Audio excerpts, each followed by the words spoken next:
Have you ever found yourself just completely mesmerized by a game that kind of plays itself? You pop in, tap a few buttons, and just watch the numbers go up. I mean, it goes against everything we think gaming is supposed to be, right? And yet, these idle games are some of the most popular apps in the world. So let's get into it and figure out the psychology behind our weird collective love for the infinite progress bar. Really, it all boils down to this one simple question. Why is it so satisfying to just watch a number get bigger or see a progress bar slowly creep towards 100%? It seems way too simple to be this engaging, but here we are, millions of us are totally and utterly hooked. And the reason, it turns out, is pretty fascinating. This isn't just some random quirk. Oh no, it's a feature hardwired directly into our own psychological programming. It taps into some of the most basic parts of what makes us, well, us. Okay, so let's start with the absolute basics, our own brain chemistry. Because really, this whole thing is about unlocking a very powerful and very rewarding feedback loop. See, our brains are fundamentally built to seek out and reward any sign of progress. So when we see a visible, measurable sign of growth, like a number ticking up, our brain gives us this little hit of dopamine, the feel-good chemical. And that little reward is exactly what forms habits.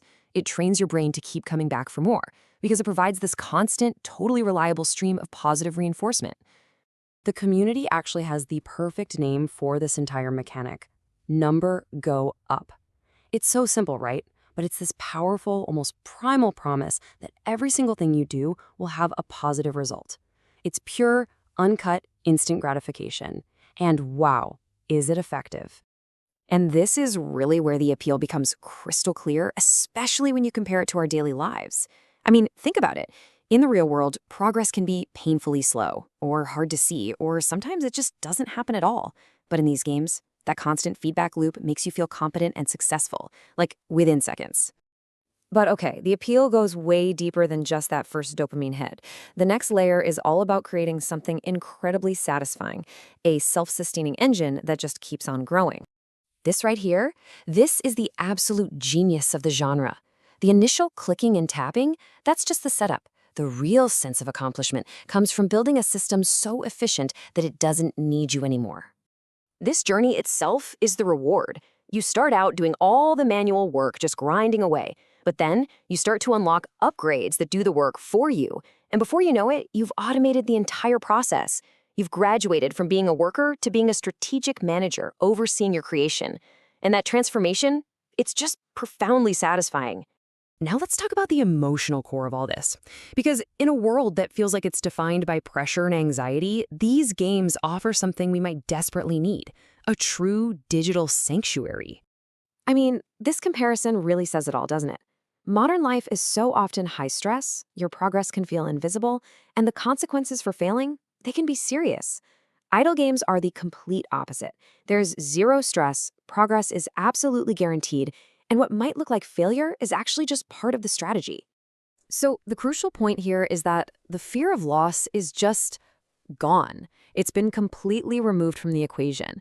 You can't truly fail. You can't lose all your progress. Hitting a wall isn't the end. It's just a pause. It's an invitation to rethink your approach without any real penalty. And mechanics like Prestige are the perfect example of this. The game literally asks you to reset almost all of your progress. In any other context, that would feel like losing, right? But here, you do it to gain this massive, permanent boost that makes your next run exponentially faster. It completely reframes an idea of starting over into a powerful strategic move. Early on, these games were basically just interactive spreadsheets. But the genre has evolved and it's added this powerful new layer that gets us even more hooked: a story. So now, we aren't just managing numbers anymore, we're actually taking part in a narrative.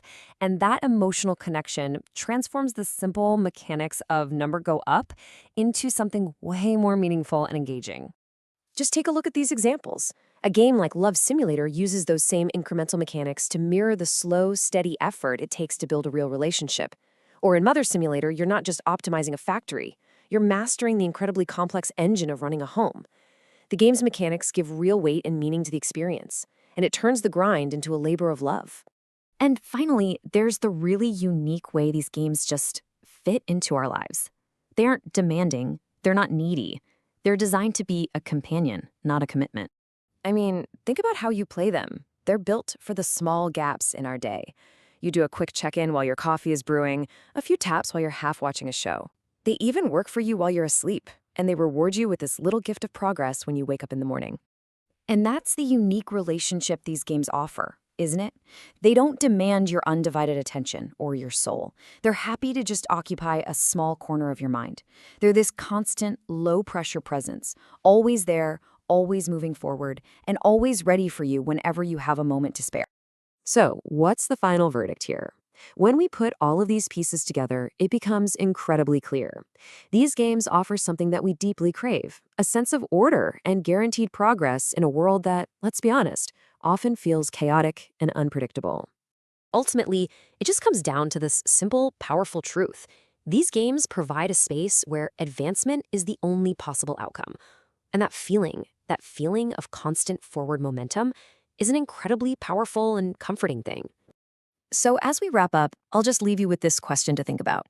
Outside of a game, where do you find that reliable, comforting sense of progress? What's your real life infinite progress bar? It's definitely something worth thinking about.